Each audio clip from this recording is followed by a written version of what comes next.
18 வருடங்களுக்கு முன்பு 2007ஆம் ஆண்டு ஜீவன் நடித்த நான் அவன் இல்லை என ஒரு திரைப்படம் வந்தது.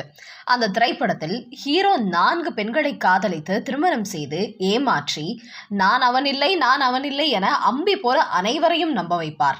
இதே போல நிஜத்தில் பல ஆண்கள் பெண்களை ஏமாற்றி கல்யாணம் செய்ததை நாம் பார்த்திருக்கிறோம். அதே போல பெண்களும் இது போன்ற மோசடி வேலைகளில் ஈடுபட்டு வருகிறார்கள். ஆனால் இது குறித்து எந்த திரைப்படமும் இதுவரை வந்ததில்லை. ஆனால் சமீபத்தில் ஒரு நடிகை இவ்வாறு செய்துள்ளார் என ஒரு அதிர்ச்சி தகவல் நமக்கு கிடைத்தது. அதாவது பல ஆண்களை திருமணம் செய்து ஏமாற்றியுள்ளார் அந்த நடிகை. சசிகுமார் நடித்த வெற்றிவேல் படம் மூலம் தமிழ் சினிமாவில் அறிமுகமான நிகிலா விமல் தான் அந்த நடிகை. ஆம், கெடாரி, பஞ்சுமிட்டாய், தம்பி, போர்த்தொழில், பாலை என பல தமிழ் படங்களில் நடித்த இவர் பல மலையாள படங்களிலும் நடித்துள்ளார்.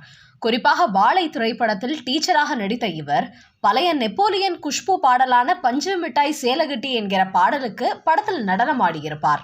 அந்த பாடலை இப்போதுள்ள தலைமுறையினர் கேட்டால் உடனே நினைவுக்கு வருவது குஷ்பு அல்ல, நிகிலா தான். அதேபோல் ரம்பா ஆடி ஃபேமஸான அழகிய லைலா பாடல் 90s கிட்ஸுக்கு ஆல் டைம் ஃபேவரைட். ஆனால் குருவாயூர் அம்பல நடையில் படத்திற்கு பின் அது நிகிலாவின் பாடலாக மாறி போனது. அப்படிப்பட்ட நடிகை நிகிலா மீதுதான் இப்படி ஒரு அதிர்ச்சியான செய்தி வந்துள்ளது. என்னடா இது என விசாரித்தால் அவர் நடித்து வரும் பெண்ணு கேஸ் என்கிற படத்தின் கதையாம் இது. மலையாளத்தில் பெவின் இயக்கத்தில் நிகிலா விமல் நாயகியாக நடித்துள்ள படம் பெண்ணு கேஸ். இந்த படத்தின் டீசர் சமீபத்தில் வெளியானது.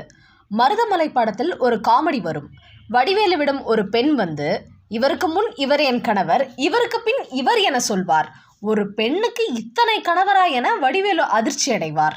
காமெடியாக இதை நாம் கடந்து சென்றிருப்போம். ஆனால் பல இடங்களில் பெண்கள் இது போல பல ஆண்களை ஏமாற்றி திருமணம் செய்துள்ளனர். இது குறித்து முழு நீள படம் எதுவும் வந்ததில்லை. ஆனால் இதை மையப்படுத்தி பெண்ணு கேஸ் என நிகிலா விமலை வைத்து ஒரு மலையாள படம் தயாராகியுள்ளது.